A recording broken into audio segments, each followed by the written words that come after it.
Welcome, everybody. My name is David Wagner. I'm the Victorian Chapter President of the Australian Institute of Architects, and it's my pleasure to welcome tonight our Victorian Government architect, Jill Garner, former gold medalists Sean Godsall, John Wardle, Peter Elliott, Howard Raggett, Ian McDougall, and Gregory Burgess, former state and national presidents of the Institute, Vanessa Bird, Carl Fender, Kerry Lyon, Peter Malat, Amy Muir, Bob Nation, Shelley Penn, and Institute CEO Cameron Brune, as well as everybody else to this fantastic occasion. We're absolutely thrilled to be in the National Gallery again and to celebrate the A.S. Hook Address by Maggie Edmond, celebrating a belated but rightful amending of the 2003 gold medal, now jointly awarded to both Maggie Edmond and Peter Corrigan. But to begin proceedings, I would like to acknowledge the Wurundjeri Woi-wurrung people of the Kulin Nation as the traditional owners of the land on which the NGV is built, where we meet today. I respect their continuing culture and the contribution they make to the life of this city and this region. I extend my respect to their ancestors and elders past and present, and to all First Nations peoples. I would like to remind everybody in attendance tonight of our collective responsibility to create safe spaces. We enjoy an inherently diverse and complex social fabric, and it's important to understand, recognise and respect the differences that build a strong, inclusive community.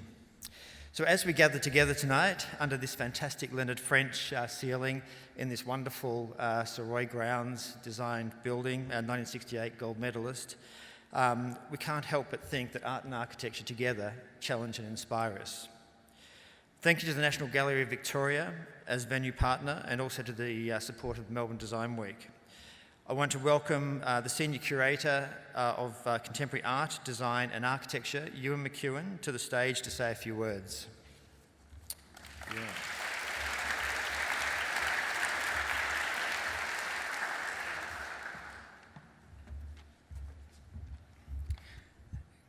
Good evening, everyone, and welcome. I'd like to also begin by acknowledging the Wurundjeri Woi-wurrung people of the Kulin Nation, who are the traditional owners of the land on which we're meeting. It's important for me to acknowledge that all Australian architecture practice, the studios, the university departments, the buildings, the planning applications, the tribunals, and the culture of Australian architecture takes place on Indigenous land. It's our great pleasure to host you all here tonight in the Great Hall for this gold medal address presented by Maggie Edmonds. Maggie, it's so good to host you here. This acknowledgement of your broad and enduring contribution to the field of architecture is so well deserved. I'm very much looking forward to hearing you speak tonight in this great room.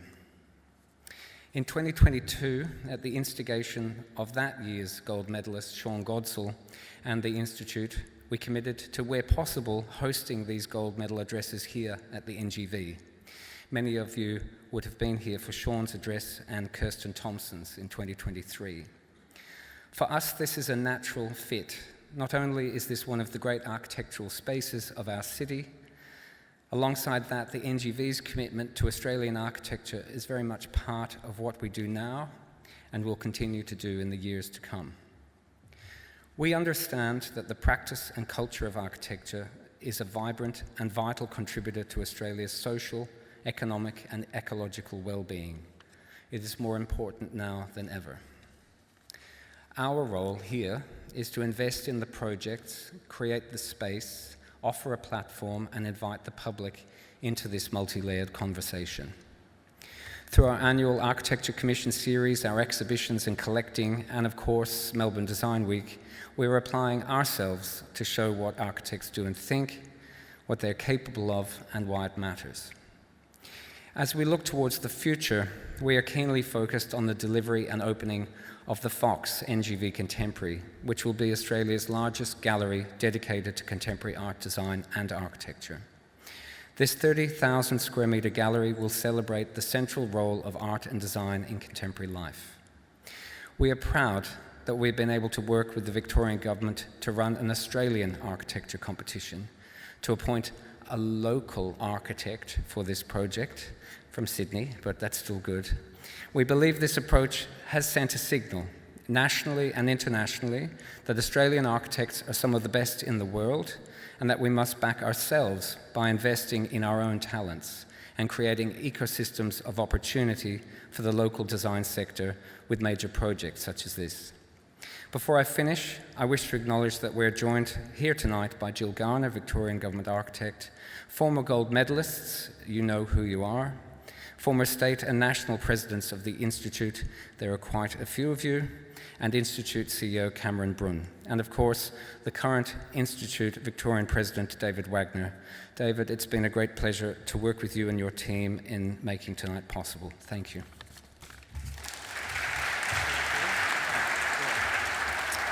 Thanks, Ewan. Now, we greatly appreciate Ewan's leadership, his collaboration and contribution to the profession, to the Institute, and so I'm delighted to announce that tonight National Council has approved the awarding of an honorary fellowship to Ewan McEwen.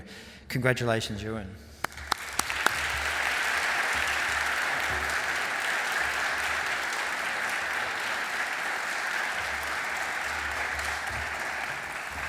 Thanks, Ewan.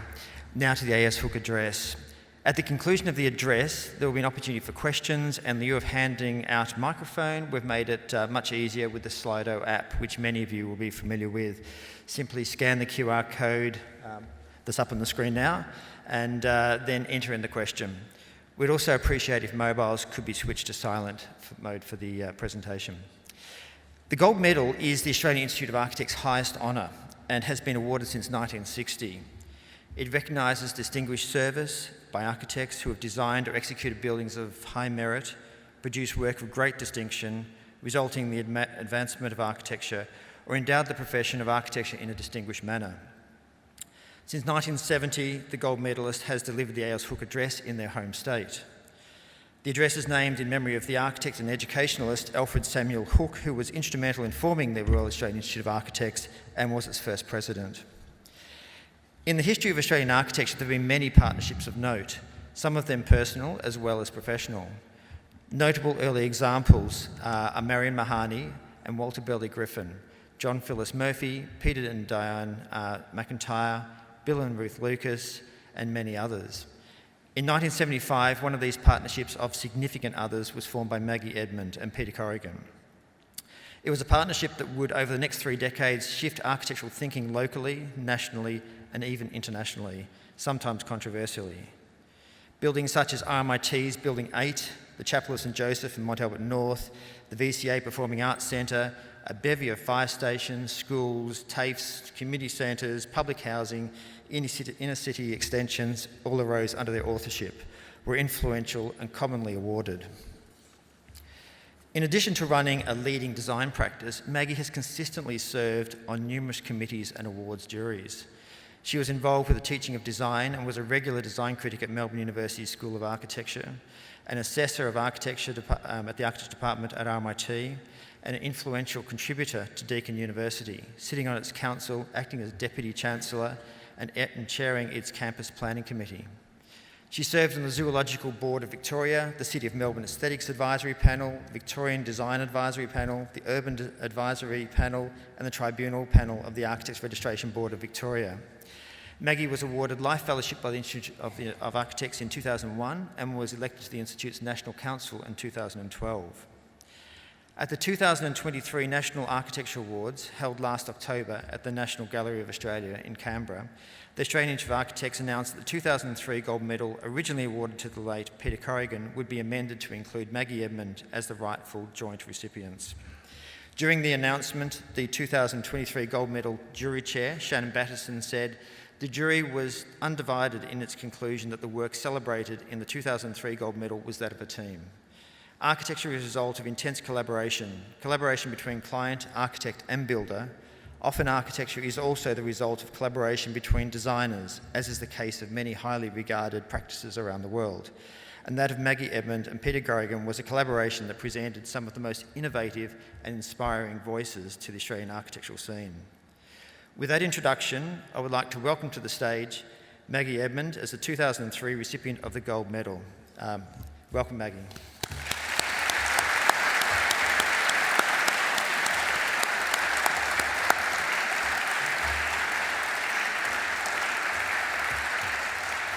So first, it's my honour to bestow the medal on Maggie. So, congratulations.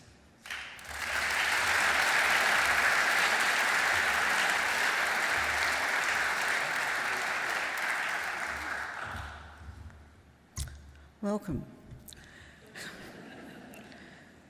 This talk is given on the Wurundjeri land of the Kulin Nation. I pay my respects to the elders, both past, present, and emerging. It is an anatomy of an architectural practice and a tribute to my late partner, Peter Corrigan, our wonderful clients, office staff, and builders. I also reflect on working as a woman in the profession of architecture. Welcome to everyone here this evening, and especially to my family. Daughters Chloe and Sophie, son Matthew, their partners Bruce, Anthony and Melanie, the grandchildren Luca, Mia, Max, Arabella, Charlotte and Sarah. I hope that your pursuit of creativity will prosper and your lives will continue to be infused with joy and happiness.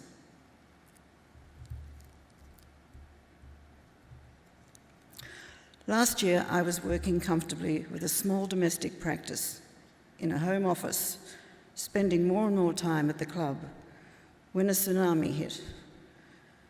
The first wave came at the Victorian Chapter's Awards Night, with the Enduring Architecture Award named in my honour, an annual award given to celebrate a building which has made a significant contribution to the understanding and importance of architecture. The Chapel of St Joseph in Surrey Hills, designed by our office, was the first recipient of the Victorian Award in 2003. I admit that on hearing from President David Wagner of the chapter's intentions, I thought it was a new award, the Enduring Architect Award. I would have been happy with that. Nothing prepared me, however, for the next wave a few weeks later. Walking into Gerald's Bar in Carlton North for a chat with the National CEO, Cameron Brun, we were joined by National President Shannon Batterson and Victorian heavyweights Philip Goad and Vanessa Bird. At this time, I thought maybe an appointment as an architectural ambassador to Venice might be on the cards. The dream of being the co-gold medalist had long evaporated. But I was quietly informed that the 2003 gold medal awarded to Peter Corrigan was to be re-awarded to include myself. In the acceptance speech at the awards ceremony in Canberra, I said, "It is both humbling and restorative to have Edmond and Corrigan's 50 years of life in architecture together, finally recognised by the Australian Institute of Architects. It resonates for me as a Nobel Peace Prize." In 1965, as a 19-year-old studying second-year architecture, I shared the third page of the Sun newspaper with a Chilean earthquake, a BBC scandal, a brewery strike, and an article on the 14th Australian Architecture Convention in Melbourne. The latter reported on the opening address from Prime Minister Harold Holt, who sentimentalised on the dignity and grace of the city of Melbourne, with its new glass towers, but decried the untidiness and ugliness of the suburbs, especially on his travels down the Mornington Peninsula. He called on the need to develop more awareness in young people of the beauty, or lack of it, in things around them. He also predicted that architects would have a crowded and busy existence in the future to address building potential in Australia. How well connected the profession must have been at that time with the bastions of power in Spring Street and Canberra. Gold medal addresses over the years have been made with gratitude and provided reflections on the past, present and future currencies of our ever-changing built environment. In Corrigan's 2003 AS Hook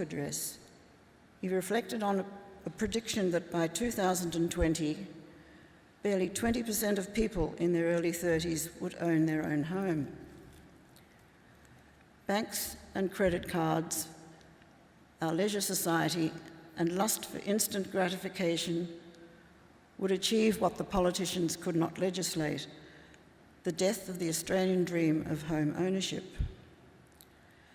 As a corollary, I reflect on the ongoing march by our elected representatives as they grapple with ways to provide homes for the homeless and affordable accommodation for the young and old. I despair for the continuing demolition of good housing stock, but I'm also concerned that the construction industry could see a downward spiral where no one will be able to afford to do anything. There is hope that in another 20 years, not just the concrete and brick towers of the previous century will still be standing, shrouded with environmental additives, but small, currently out-of-time dwellings with good basic bones will, through legislation, have been reimagined to be thoroughly contemporaneous. And why not, as has been suggested by others, a revival of the small home services to provide blueprints for their renewal? The retention of sound, reusable materials would become mandatory to relieve the ongoing pressures on material unavailability and cost.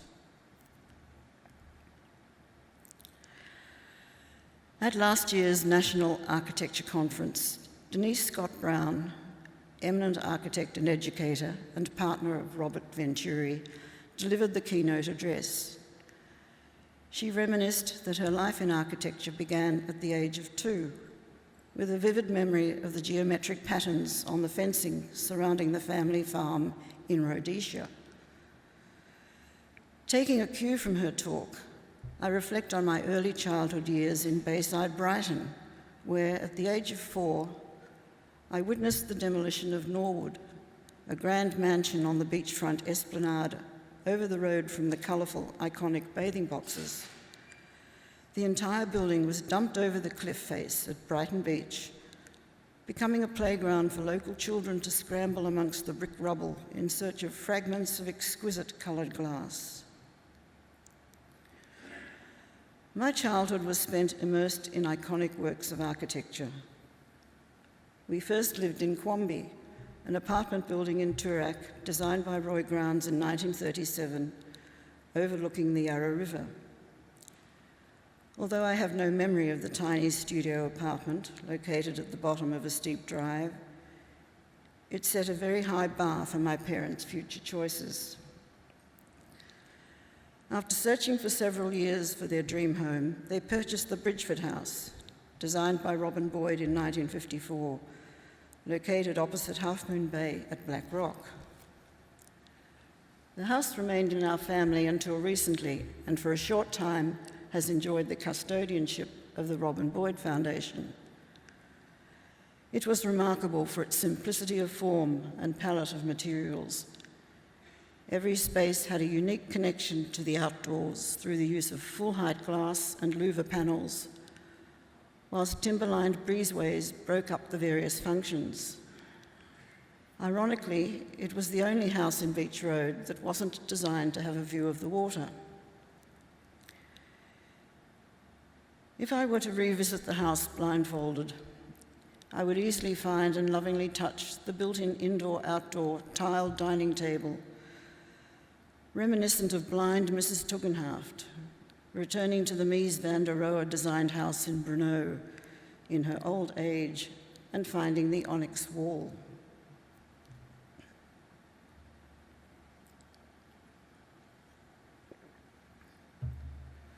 My parents worked together and ran a fashion house in Melbourne called Linda Patricia. Both the showroom and design studio were located on the second floor of Mallorca House in Flinders Lane, designed by architect Harry Norris in 1928. Their workrooms were located a 4-minute walk away on the first floor of the block building in Collins Street, designed by Twentyman and Askew in 1890. Both buildings are now much treasured gems in the centre of the city. Mother's Fashion Archive now resides in the National Gallery of Victoria. My father once judged the fashions on the field at Flemington. For nearly 2 decades, the city was my playground, as I often worked during school holidays, running errands up and down Flinders Lane. It was hoped that I would eventually join the firm, but in 1960, whilst still a schoolgirl, I had a chance encounter with a group of architecture students who were designing animal enclosures at the Melbourne Zoo in Royal Park. On learning about the architecture degree at Melbourne University, I was hooked and my fate was sealed. I commenced the degree in 1964, but continued to work on and off in Linda Patricia until graduation. During this time, I also designed costumes for student productions, including Melbourne University's Gilbert and Sullivan Society. It was fashion, not architecture, that first brought Edmond and Corrigan together. We met at a fashion parade at the university, where one of my designs was included in the show. At the time, Corrigan was working with architecture firm Mockridge, Staley and Mitchell, marking time before leaving for the US of A to do a master's degree at Yale University. I recall attending a summer rendering class in the architecture school, studying under renowned architectural renderer Davis Beattie. My rendering of Corrigan's McCarthy House in Lilydale was done under his tutelage. Later, Beattie's rendering of Eero Saarinen's North Christian Church in Columbus, Indiana, hung on our office wall in his memory. Several years passed before Edmond and Corrigan met again and commenced architectural practice together. In the intervening years, I graduated, married, parented 2 beautiful daughters, Chloe and Sophie, with landscape architect Robin Edmond, and started a fledgling practice. While studying at Melbourne University, I spent the vacations working in various architects' offices. Eggleston, MacDonald and Seckham was the first, a medium-sized, design-focused and disciplined firm. Its open-plan drawing office was surrounded by glassed-in offices for the associates. The partners sat at the front of the building behind full-height dark glass windows overlooking the university lawns. 4 weeks of lift car interiors taught me very little about architecture, but a lot about office culture. This was followed by a small practice in Carlton run by university lecturers Darryl Wardle and Jeff Turnbull, assisting with the design of a school chapel in Mount Eliza. The third practice was the office of Peter Hooks in South Melbourne, working on finely detailed housing projects with lashings of nautical references. After graduation, with the advent of family daycare, I stepped up to a large architecture practice in Collins Street, this time with the partners on the ground floor, the architects and graduates on the 2 upper levels, and the engineers out the back. I was fired twice as credit squeezes played havoc with job availability in the profession, but managed to spend months working on feasibility studies for commercial towers in the Melbourne CBD, followed by a hands-on apprenticeship in the contract administration of large projects. Women architects and role models were thin on the ground at this time, mainly found in higher education or working overseas. I followed and enjoyed the work of European architects, and snippets of Irish architect Eileen Gray's work could occasionally be found in journals, such as the weekly magazine Architects Journal. A book entitled Women in American Architecture, a historic and contemporary perspective, published by the Architecture League of New York, gave me inspiration, strength, and a path to follow. I reveled in the story of Sophia Hayden, a graduate of the Massachusetts Institute of Technology, who, aged 22, won the design competition for a women's building at the Chicago World's Fair in 1893. Her design was described as having a certain quality of sentiment, a graceful timidity or gentleness, combined, however, with technical knowledge which at once revealed the sex of its author. On completion of the building, Sophia had a nervous breakdown, stunting her future career. I also admired the work of Julia Morgan, the first woman architect to practice on the east coast of the USA and architect for the Hearst family in California. As her imaginary mentoree, I set out and succeeded to emulate her feat of designing 1,000 buildings. The number now stands at 1,200. But I have not followed her final professional act of destroying all her drawings and office records. It was with the life and work of Marion Mahoney Griffin that I found the greatest resonance.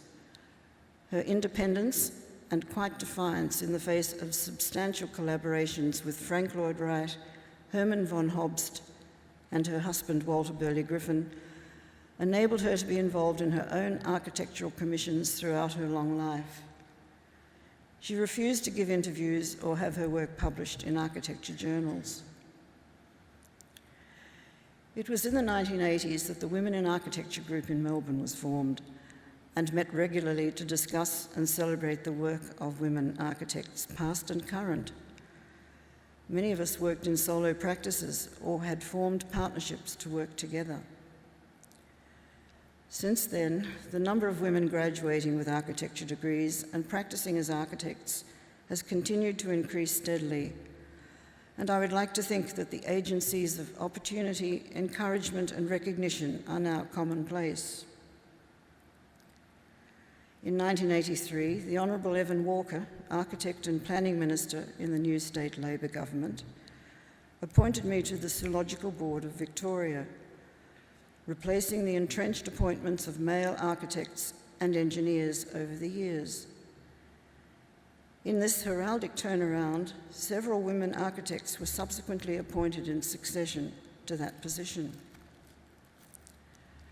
In 2002, Britt Anderson was the first woman architect in Australia to receive the gold medal, followed by Kirsten Thompson in 2023.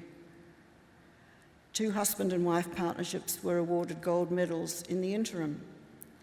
Kerry and Lindsay Clare in 2010, Julie Eisenberg and Hank Koning in 2019. Now, Edmond and Corrigan's award, backdated to 2003, has become the first husband and wife partnership award. I want to remember and celebrate Zaha Hadid, the woman architect whose own special journey and body of work in architecture surpassed most of the architects of recent years. Zaha graced our shores for the first time in the 1980s, arriving in Little Latrobe Street, just down the road from our office, for an unforgettable lunch in a Korean restaurant with several local women architects. Zaha's symbolic fight with the burghers of Cardiff over her winning scheme for their opera house was unsuccessful but legendary. The births of my 3 children were all marked by architectural models constructed in the last trimesters when I wasn't very useful around the office. Chloe would have been quite content with a site model of cluster housing in Rosanna for merchant builders. Sophie had to put up with a large model of the Brooks Crescent area in North Fitzroy.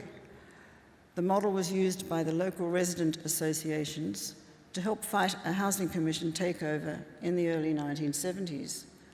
No wonder she was 2 weeks overdue. Matthew was entertained by a model of our entry in the Parliament House competition in 1980.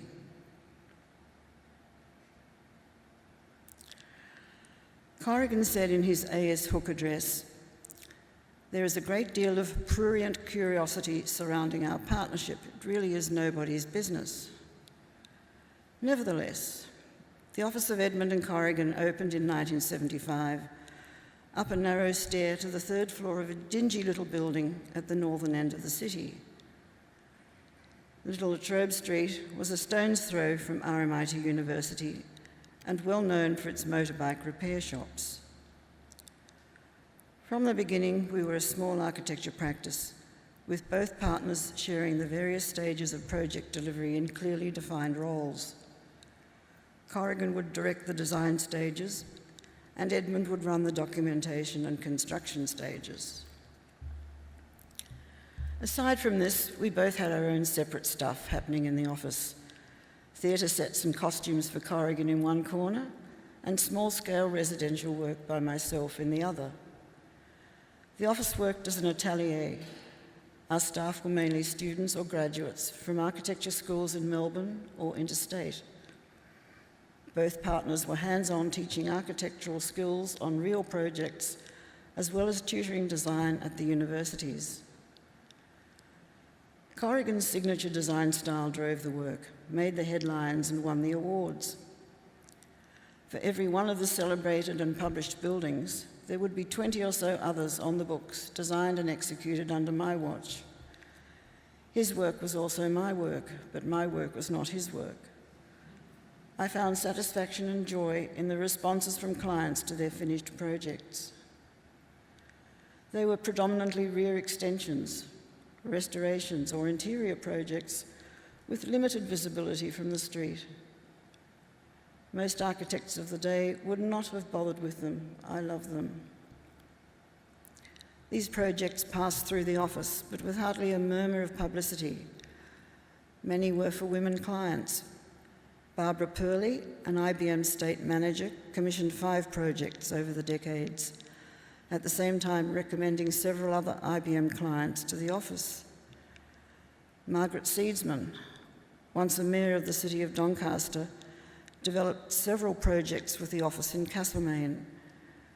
These were all small, accessible houses for single people or the elderly, each built at the rear of a large block with an established dwelling at the front.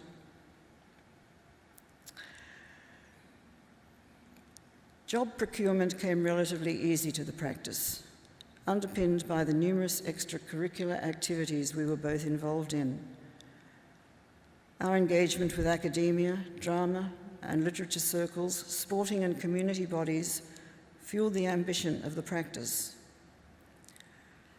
Numerous board, council, and advisory appointments, including the Zoological Board and Deakin University, helped me to influence and change the way architects were selected for projects, countering the entrenched nepotism that had previously prospered. We fought over job control on only 3 occasions: a sports pavilion for the Fitzroy City Council, the Epstein Studio in North Carlton, and the Payne House at Flinders. Separate designs done by each partner were presented to the clients. In all 3 cases, the clients chose to build mine.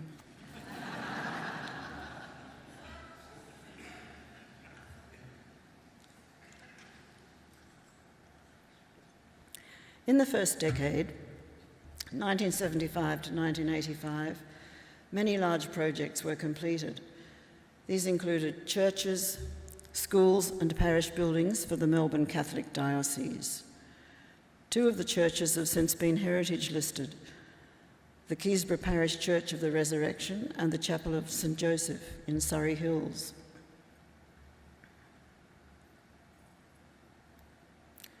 Other commissions were Frankston Housing and K Street Housing, both projects for the Ministry of Housing, Knox Gardens Primary School and Dandenong Tafe's School of Hairdressing and Beauty for the Public Works Department, a football pavilion, soccer pavilion, pet rescue centre and cemetery toilet block for the City of Sale in regional Victoria. Residential projects included the Barber House in Carlton, the Newman Ivor House in South Belgrave, the McCartney House in Kew, and the Charman House in Balwyn. In 1979, the office took part in the 4 Melbourne Architects exhibition at the Powell Street Gallery in South Yarra, together with Greg Burgess, Peter Crone, and Norman Day. We showcased our burgeoning practices with drawings and models on the walls and floors, helping to kickstart a discursive and literary architectural culture in the town. As well as providing a bronze medal cake for all to eat, the exhibition played a formative role in the creation of the Halftime Club and the highly regarded journal Transitions. These 2 entities changed the way architects viewed their own work and the work of others, together with the way the public viewed architecture.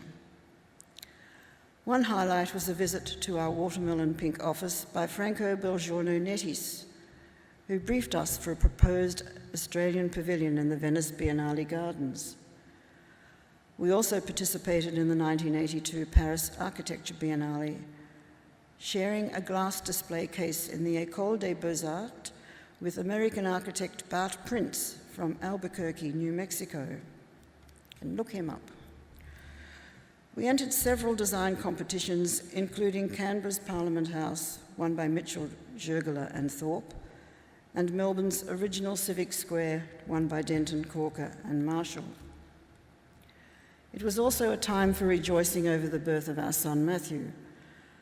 After spending his second birthday at the Paris Biennale, he had his third birthday in Boston, where Corrigan was a guest professor in the Graduate School of Design at Harvard University.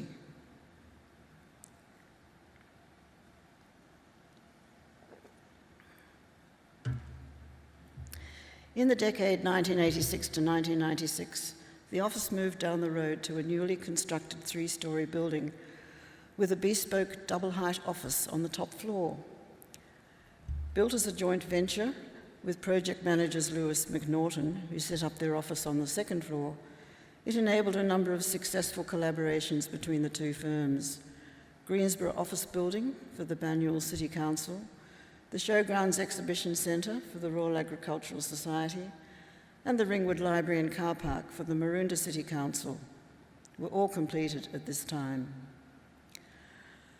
Other significant commissions included several fire stations for the Metropolitan Fire Brigade, Belconnen Community Centre, and Bishopbourne Court Aged Housing for the National Capital Development Commission, and the heritage-listed Fairfield Amphitheatre for the Northcote City Council on the banks of the Yarra River. Residential projects included the Downey House at Seaton Cove on the east coast of Tasmania and the Athen House at Monbulk. The latter was a multi-generational house built on a heavily treed sloping site. Colours exploded between fancy patterning on brickwork walls, echoing past projects. An entry in the State Library Museum competition in 1988, a joint venture with architects McConnell, Smith and Johnson, whilst unsuccessful, vied with I.M. Pei's glass pyramid design for the Louvre in Paris. In 1994, the office entered the Museum of Victoria competition with Daniel Liebeskind. But the greater part of the decade was dominated by the RMIT University's Building 8 on Swanston Street. This 12-storey building was a joint venture with architecture firm The Domain Partnership and built by LU Simon Builders. We were grateful to architect John Andrews, whose earlier zigzag concrete and glass block structure, which underpinned the new building at its base, was constructed to support many more levels. Our office had an umbilical relationship with the building site. The design process rarely stopped, as day and night for 4 years we churned out models, drawings, details, and colour schemes. The highlight of this decade was the opening of the building by Prime Minister Paul Keating. A group of protesters, who had spent the night before in the women's toilets, loudly stormed the ceremony during Keating's speech. He was seen to wave them away with a raised eyebrow and a flick of the wrist as the men in black swooped down. He liked the building. Sometime later, Premier Jeff Kennett officiated at the opening of our Showgrounds Exhibition Centre, describing it as the worst building he had ever seen. He was probably offended by the glass showcase at the entrance, housing soft woolly sculptures of farm animals, and the fact that the striped walls were not in hawthorn colours.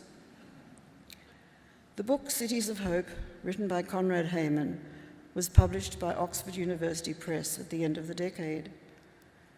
In 1989, RMIT University awarded an honorary doctorate to Corrigan.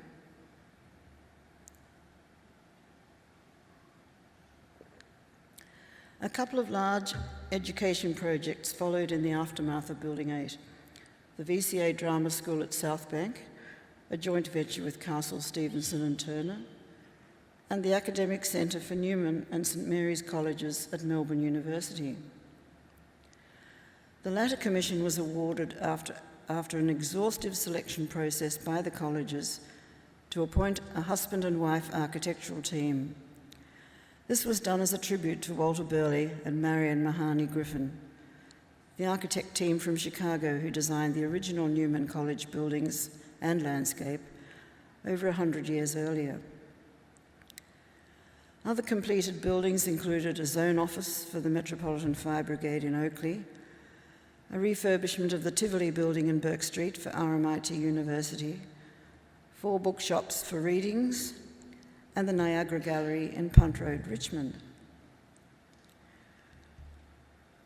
Residential commissions included the Valmorbida townhouses in North Carlton,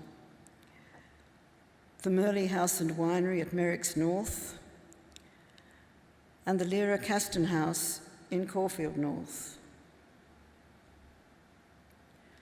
Competitions entered included the Federation Square in Melbourne, won by Lab Architecture, and the Canberra Arboretum, won by Tonkin Zuleika Greer Architects.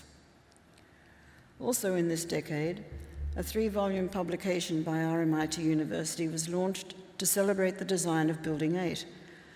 It came packaged in a glamorous gold acrylic sleeve.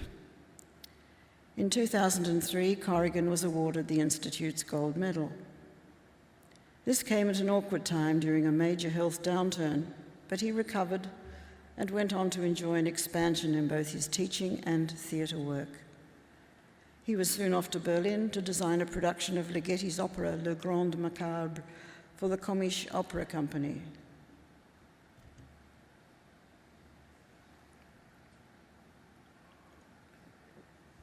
The decade 2006 to 2015 saw the office working on fewer projects.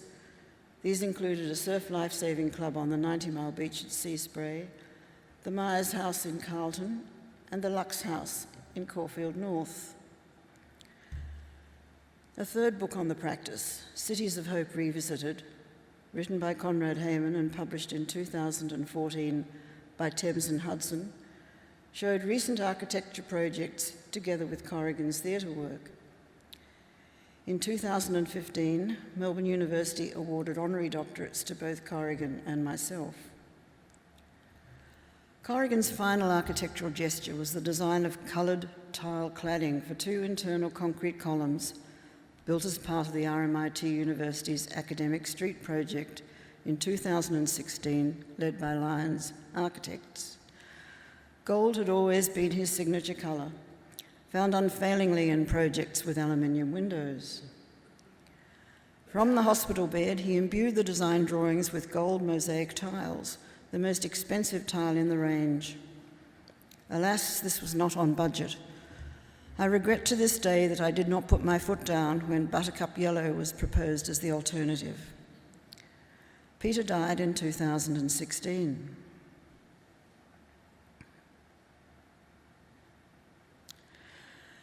The city office space was subsequently sold, but the practice lives on in an inner suburban home office. Here, students and graduates are mentored while working on an array of residential projects, mostly for previous clients. The office's archive is now held by the RMIT University Design Archives, whilst the theatre work is held by the Performing Arts Museum at South Bank. Meanwhile, in Little Latrobe Street, the new architect owner has enabled the space to accommodate start-up architecture practices. The Influence book, the 4th book on the practice, edited by Vivian Mizzogiani and Patrick Macasset, was published in 2019 by Euro Publications. This compendium of memories, transgressions, and celebrations by a reputable array of colleagues and friends almost says it all and has been a hard act to follow tonight. 2 pieces of travertine stone have sat side by side on our mantelpiece for many years, a symbolic tribute from a close friend on the occasion of our marriage. One is rough and unpolished, the other honed and smooth. Thank you to all the women architects here tonight. Congratulations for your commitment, endeavour, and unique contribution to the built environment. I hope the recognition that has been given to myself will permeate your future endeavours. Thank you to academic and author Conrad Hayman and photographer John Gollings for their enormous contribution to our practice. To Winsome Callister for her incisive archiving. To staff members who have hopefully taken something with them after their ordeal at the coalface. To RMIT and Melbourne universities for their support and collaboration. To our clients and builders with treasured memories of projects and endeavours. To the many colleagues, especially those who came regularly to the office for a special coffee and a chat. And finally, to the Australian Institute of Architects for this recognition of our 50-year-old life together in architecture with a rebranded gold medal. Congratulations to Kirsten Thompson, the gold medalist for 2023, whose exquisite inspirational buildings and commitment to our profession I have long admired. Also to Yvonne von Hartel and Dimity Reid, who have both made lasting contributions within and beyond to our profession.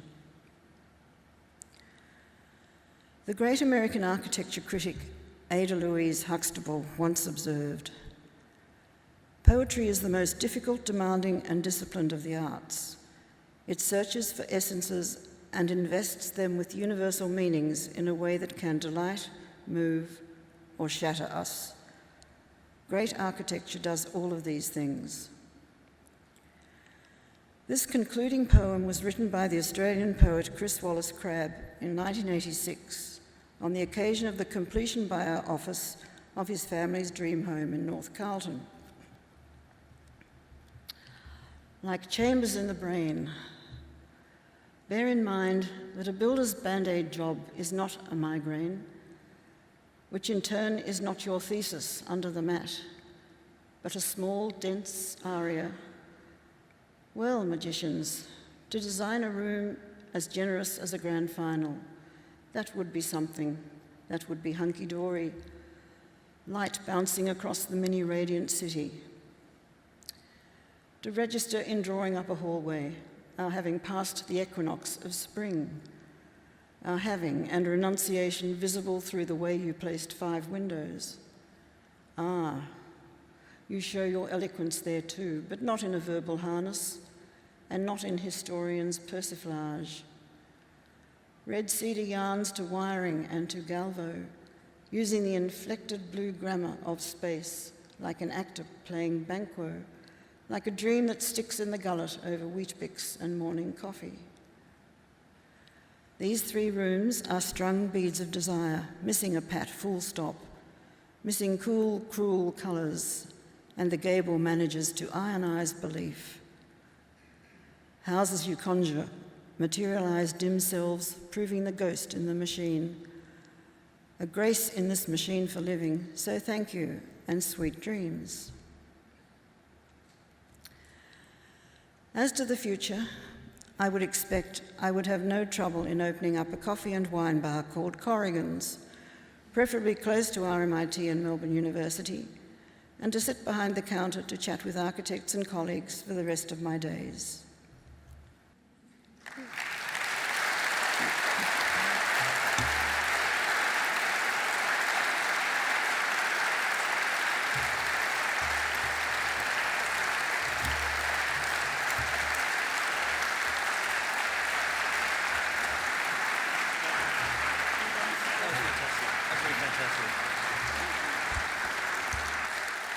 So thanks, Maggie, for an incredibly insightful dissertation on half a century of amazing work, which we're very privileged to hear.